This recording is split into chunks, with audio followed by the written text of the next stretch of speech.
Thank you very much. Hope you can all hear me. So today I'm going to give away some sauce. I go to these things all the time, and people they talk about stuff that's already out there on crypto Twitter. I'm going to show you stuff that is nowhere, and just because I'm kind of in that groove. And so this short presentation and question session is about contributor pool design, right? So if you are in DeFi or you're involved in a DAO, chances are that you have contributors, that is, people who build the thing that other people use. Very important. That's two different groups of people. And they may or may not, there may or may not be a token involved. The person who's building the thing may or may not have a token. Right? Not everybody has a token who's building stuff. And so, you know, this presentation is about how to think about doing that. Myself, most people know me as the Rotorless, as the head of legal at Lido, and you can call me Eric. And that's where I came from. All right. So it's not legal advice. I am a lawyer. I'm not your lawyer. I don't know your name, your problem, your issue, and I won't dwell on that. So the big caution is many smaller projects, they don't have maybe access to legal advice. And it's expensive. They don't know where to find. It's really even harder to find a lawyer that understands DeFi or has experience in it, which are two different things. One is information. Information is largely meaningless without experience, which gives you wisdom. And what they may see is they may say, oh, that project over there does things this way. This is how they arrange their contributors. This is how they arrange their flows. And the reality is that you don't know what legal advice they got. You don't know what their objective is. You don't know. And so the chances that it fits one for one, you're taking the solution for some other problem and sticking it on you is rather remote. Okay.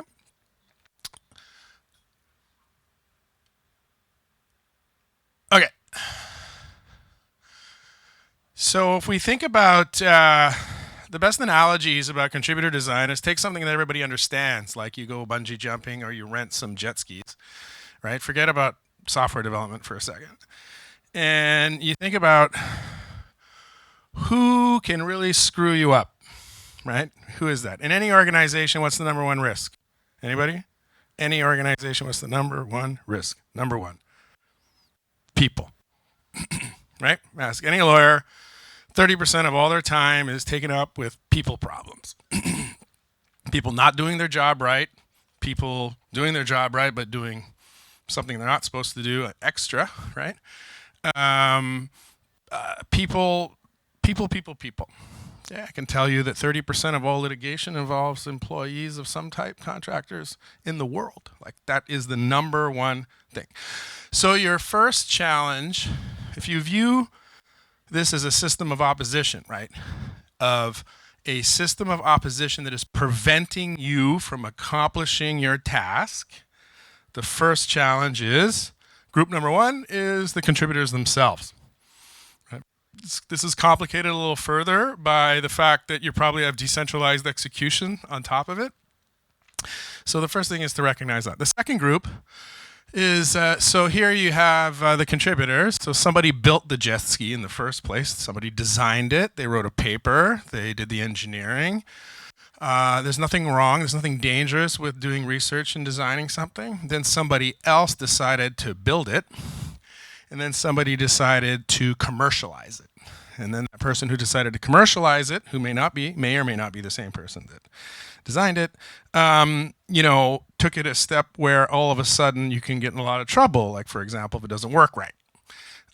Then you have a user. So then it was bought by somebody else, and then they get into the rental business. So you have two different users, right? You have the buyer, and then you have the renter. And all these people, and I'll just call them users. Now, as I'm talking about that, you can map this to like a protocol, like a DeFi type protocol. And you're like, oh yeah, one challenge group is the contributors who can give you a bad day. And the other group is the users, right? So the users could create a problem for you. Now, the third challenge here in the systems of opposition, right? So there's three forces acting on you here, right? We have the contributors themselves, the users, and then you might have a national system, like rules from the country that you live in, or you might have, I call them cultural system, right? Just like where people think something's wrong, like your neighbors tell on you, right? Even though there's no rule against that.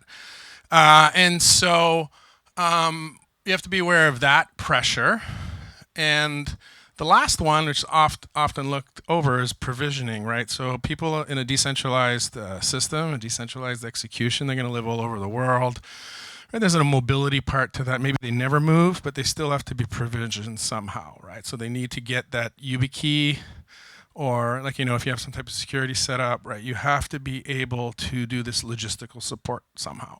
And that is, even if you're using ready-made tools, there's an aspect to that. Like, so if you do everything in Discord, if Discord goes down, then, you don't have any logistical support for your communications, right? So that's basically how it is. So those are the four areas that are the biggest ones and that you need to think about, right? So this is how to think about contributor design, which is where do they work, what type of arrangement do they have, how do they get paid, and how do they have the least amount of contact with friction points, right, touch points.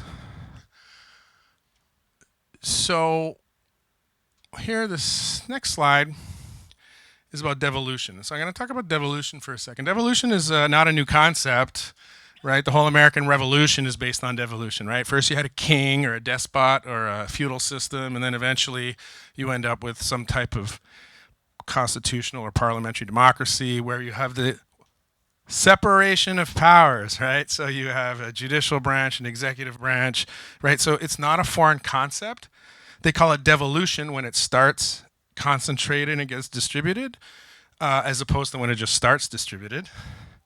The concept is not unique, right? So that is decentralized execution of government, right? Where they devolve authority and there is a check and balance against each other. This is the key part. Now, when you think about, hang on, let me just see if there's a, yeah, okay.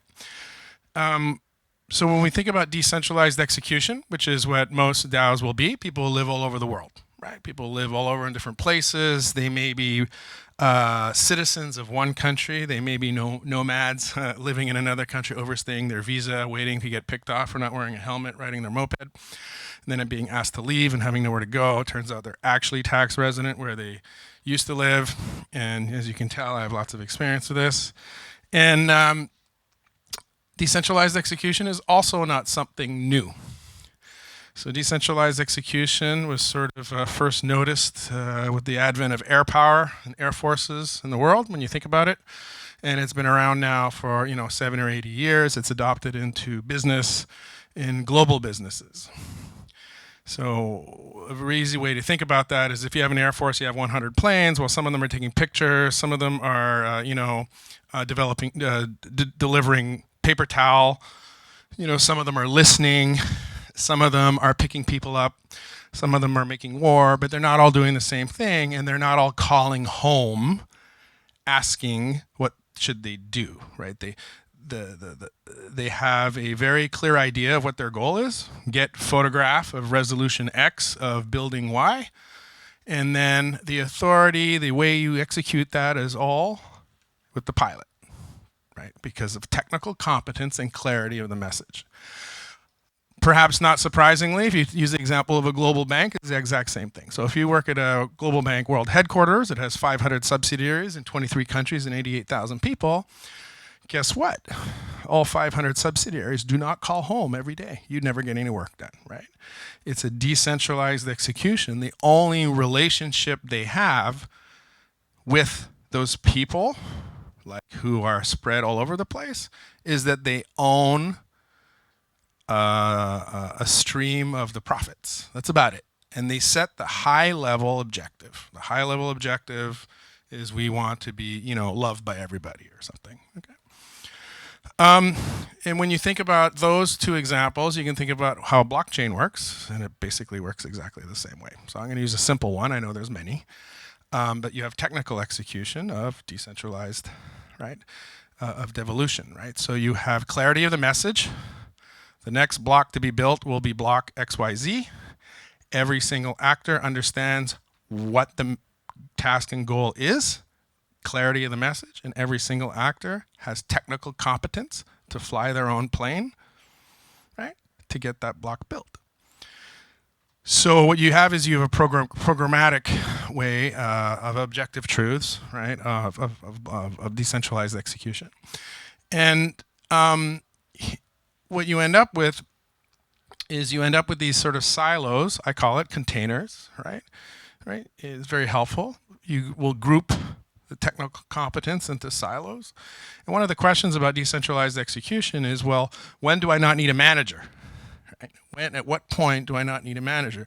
At what point do I get rid of these unnecessary layers that are only there to manage the information up? And the answer is, and it's been proven over and over again in the first two examples, there's many others, which is if you have technical competence, the higher technical competence, the less supervision people need, and the more you concentrate on transmitting the message. And when I say transmit that message, think of the block proposal, right? What block are we working on? It's the same, but you just apply that to whatever your task is, the UX, whatever your deliverable is.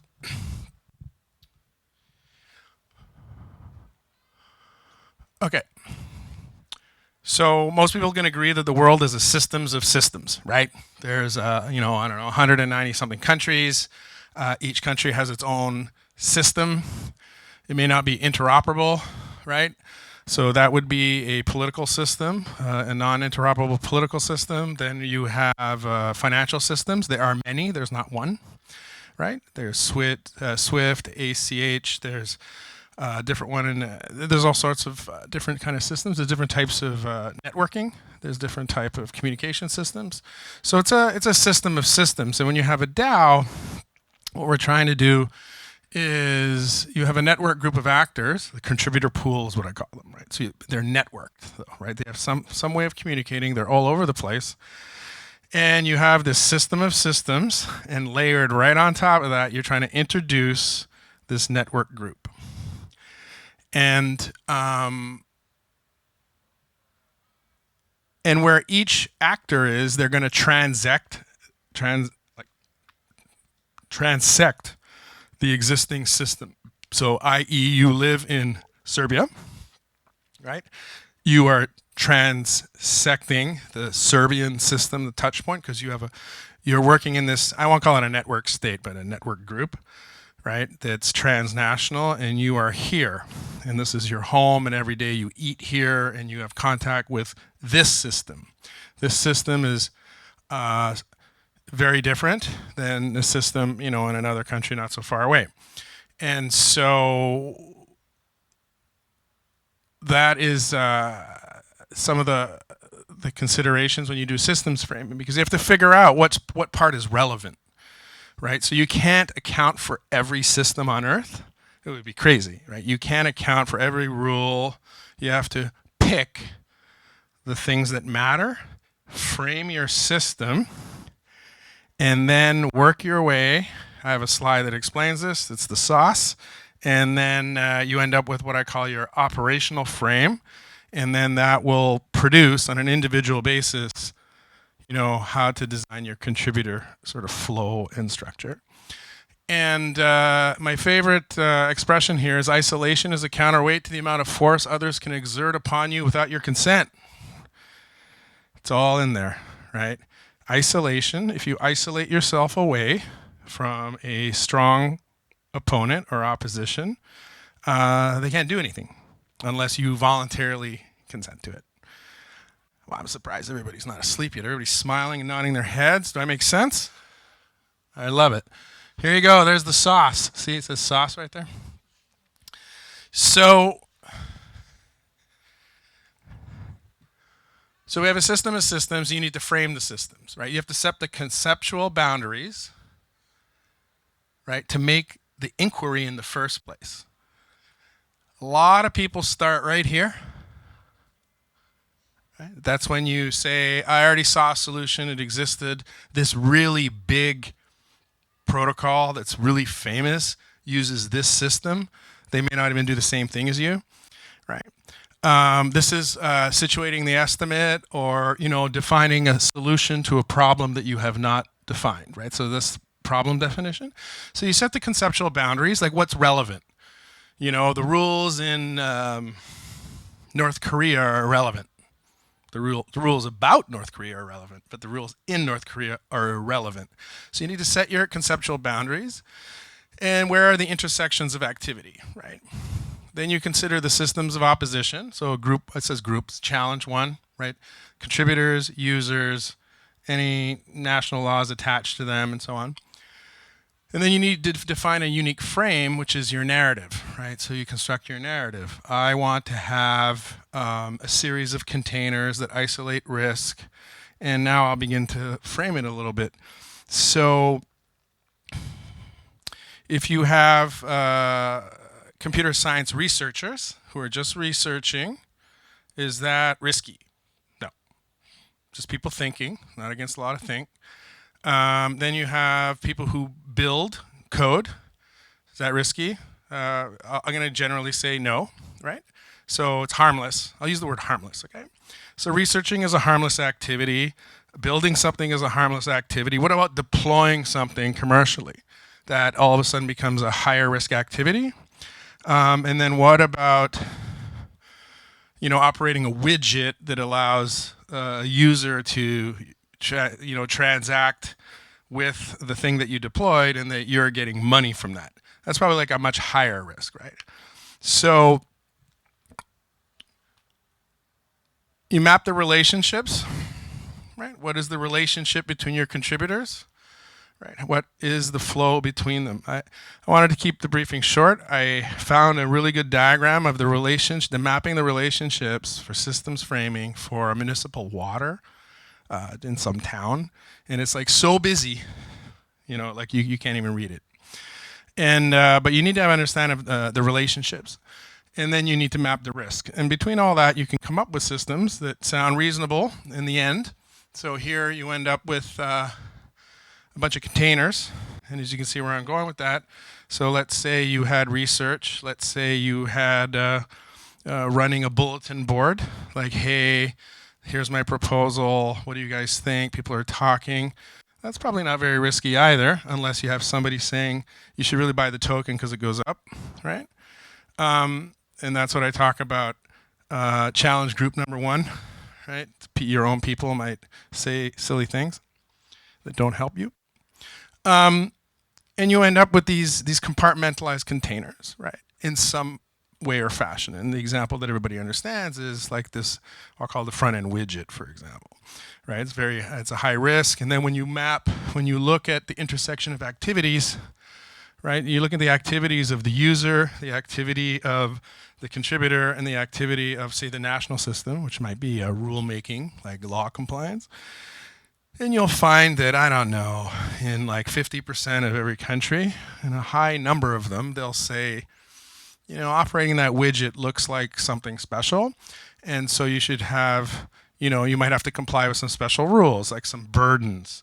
You can maintain the whole thing in DeFi, but you might have to comply.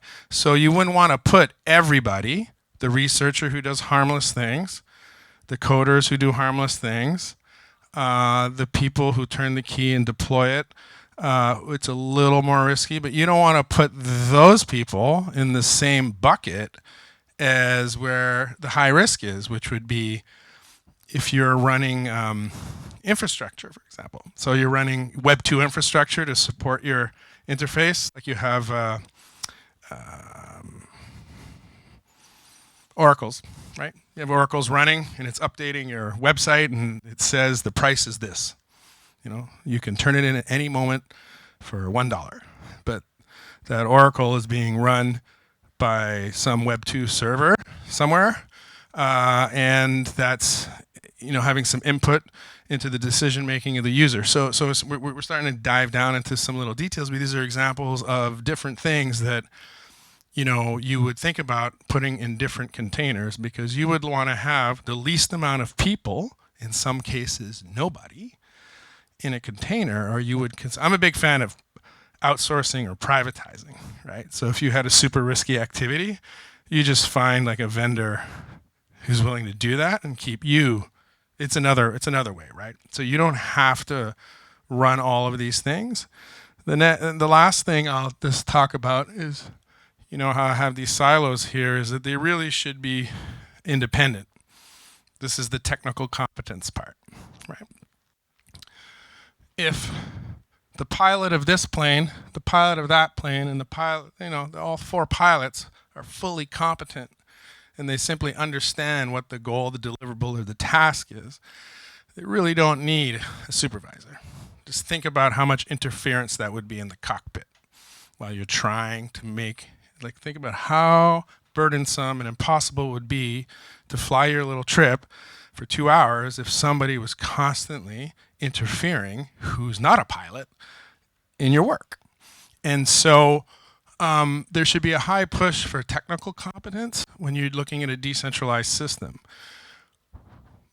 If you look at, for example, the Air Forces, or you look at a bank or a big thing like that, what you'll find is that they spend a lot of time training people. Well, nobody trains anybody in DeFi. I'm not saying you have to, but you should think about like the education part, right? And picking people who are highly technical competent. So, oh yeah, I found out how Twitter works. So you all need to follow me with my 400 followers. So I open the floor now for some questions. I know it's the last talk of the day. What?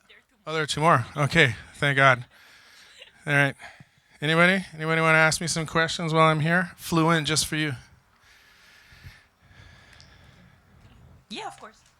Yeah, to be honest, I'm just curious. Like in the case of Tornado Cash, right? Let's say if it would be like more than like 3 developers, do you think they would be like a different outcome, and the risk would be more kind of diversified among the team? Yeah. So I don't. This is just an opinion, personal opinion. I think it's the activity that you're doing. So Tornado Cash is always going to be an outlier. Okay, not every developer is going to be charged with a crime, and it's very unfortunate. And it's not over yet, but that has to do with what you're actually doing. And so in that case, I'll just say that the number one risk, I've said it from the first day I was in DeFi, is always going to be sanctions. For any type of economic transaction. Like you can't control when somebody from North Korea uses your protocol, and but you should be cognizant of that and ask yourself, what can I do or what would I do if that happened, right? Like for example, just even announce it is better than doing nothing, right? So yeah, the short answer is I don't think the number of people matter, whether you're 170 or whether you're 3. I think it turns more on the activity that you're facilitating is probably the demon word, facilitating. Yeah, go ahead. And why this punishment don't goes down the infrastructure layer, right? Because well, Ethereum is enabling Tornado Cash. Tornado Cash is enabling something, right? So, for me, it's like, any malicious person could use like a Uniswap too, right? Like, why Uniswap also isn't punished in the same way? So, yeah. Yeah, I think that just becomes an issue that is kind of timeless, which is as long as like 1 or 2 people catch fire. Is where they're going to put all their resources, right? Are they going to spend all their resources to track down every last person, or are they simply going to, crucify 1 or 2 people and send a message? That's kind of like a common theme. It's not new. It goes all the way back to like the feudal days, right? We just say, I don't care who really did it. You, unfortunately, are going to go to the jail. Right? So, when you mentioned a common mistake that organizations do and try to apply other other models because it works for someone. I know it's probably an anti-question, but do you still have common frameworks that work in a lot of cases to advocate or to advise? yeah. This. So in most cases, so if you ask me if I was going to guess, if I was only structuring one protocol after another, DAO after another, it would 95% of them, so not 99, but 95% of them, going to look like that. It just depends how many silos are there, and maybe each silo is not the same thing, right? So maybe one silo is a foundation, maybe one silo is an actual company, right? Maybe one silo is located in Serbia, for example, because there's the banking's integrated with the exchange, like Switzerland. And maybe another one is located in some other place like the Cayman Islands or Panama or something, or maybe another one's located in France because that is dictated by the relationships, right? Where are your people located, right? Because you still need people, and you need people to sort of run these. If you're doing something harmless, you're probably not afraid to be written down as one of the managers of that place, right? If it's harmless. But if you live somewhere that's kind of favorable to crypto, chances are that you're not going to go and make your life miserable. Like if it works in Serbia, we're not going to go set something up in Panama where it comes under scrutiny. Like Serbia doesn't like Panamanian companies, so it makes problems for you, right? So those are the sort of mapping the relationships and the pressures and the risks and the narrative construction, right? So yeah, what would it look like? A bunch of containers, but all the containers may not be the same, right? Isolation is the counterweight to the amount of force someone can exert upon you without your consent. Well, that's great. Thank you very much.